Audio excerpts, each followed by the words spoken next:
Assalamualaikum warahmatullahi wabarakatuh. Balik lagi di channel Cak Anto, tempatnya ngobrolin dunia penerbangan di Indonesia.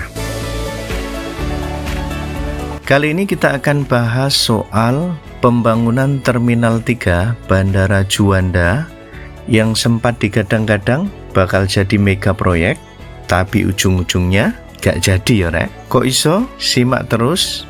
Jangan lupa like, share, dan subscribe dulu biar makin semangat bikin konten menarik buat sampean semuanya. Jadi gini rek, tahun 2015 yang lalu PT Angkasa Pura I ngumumin rencana pembangunan Terminal 3 Bandara Juanda Surabaya. Gak main-main, rencananya bandara ini bakal dikembangkan di lahan 2000 hektar di sisi timur laut, lengkap dengan landasan pacu baru dan bahkan akses kereta api biar makin jos. Pokoknya mirip konsep bandara-bandara modern di luar negeri lah. Tapi namanya rencana rek, kadang lancar, kadang bubrah. Nah, proyek ini termasuk yang bubrah ya. Kenapa? Ada beberapa faktor yang bikin proyek Terminal 3 ini ketunda, terus sampai akhirnya nggak jadi dibangun.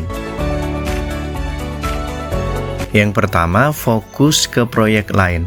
Ternyata AP1 waktu itu lebih fokus milih ke proyek bandara lain kayak Yogyakarta International Airport, Bandara Ahmad Yani di Semarang, sama Bandara Samsudin Nur di Banjarmasin. Duitnya kebagi rek, ya jelas kalau duitnya dialokasikan ke sana, Terminal 3 Juanda jadi nggak masuk prioritas.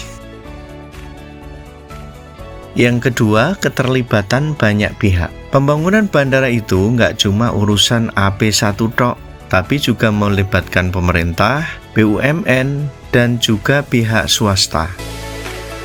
Nah, kalau koordinasinya yang sulit, ini bikin proyeknya molor, terus sampai nggak jelas kelanjutannya. Jadi udah kayak menunggu janji manis, tapi nggak kunjung ditepatin, gitu kan rek? Selain itu, pembangunan Terminal 3 ini butuh reklamasi laut yang luas banget, yakni sekitar 2000 hektar loh. Terus ada juga pembebasan lahan yang nggak gampang, harus lewat proses panjang termasuk izin lingkungan atau AMDAL. Ya, kalau nggak hati-hati, bisa jadi polemik kayak proyek reklamasi yang ada di Jakarta, rek. Terus gimana dampaknya? Ya jelas, bikin banyak orang kecewa, rek. Pemerintah daerah dan DPRD Jawa Timur sudah berkali-kali minta proyek ini dipercepat. Soalnya, Terminal 1 dan 2 Juanda sudah over capacity. Bayangin aja, bandara ini awalnya didesain buat nampung 6 juta penumpang per tahun. Tapi saat itu sudah lebih dari 20 juta. Wis desak-desakan ya rek. Saat itu para penumpang dan pengguna bandara juga sudah mulai ngeluh dari antrian panjang, fasilitas yang makin padat, sampai kenyamanan penumpang yang berkurang. Jadi kalau ada Terminal 3, harusnya masalah ini bisa dikurangi. Tapi ya apa boleh buat ya rek.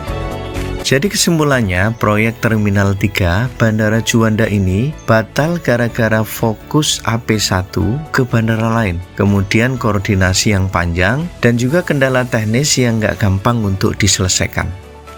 Jadi pertanyaannya, ada harapan nggak buat masa depan Bandara Juanda Surabaya? Yang jelas, sebagai gantinya, ada perluasan Terminal 1, ini dioperasikan sejak 2021. Kapasitas penumpang bertambah menjadi 8,7 juta per tahun. Apakah perluasan Terminal 1 ini sudah cukup memadai, teman-teman? Atau masih perlu kereta bandara seperti bandara modern yang lain? Jadi, gimana menurut kalian, rek? Tulis pendapat kalian di kolom komentar, kita diskusi bareng-bareng. Jangan lupa like, share, dan subscribe biar Cak Anto makin semangat bikin video yang lainnya. Sampai jumpa di video berikutnya. Assalamualaikum warahmatullahi wabarakatuh. Ojo lali piknik, yuk tarik Cak.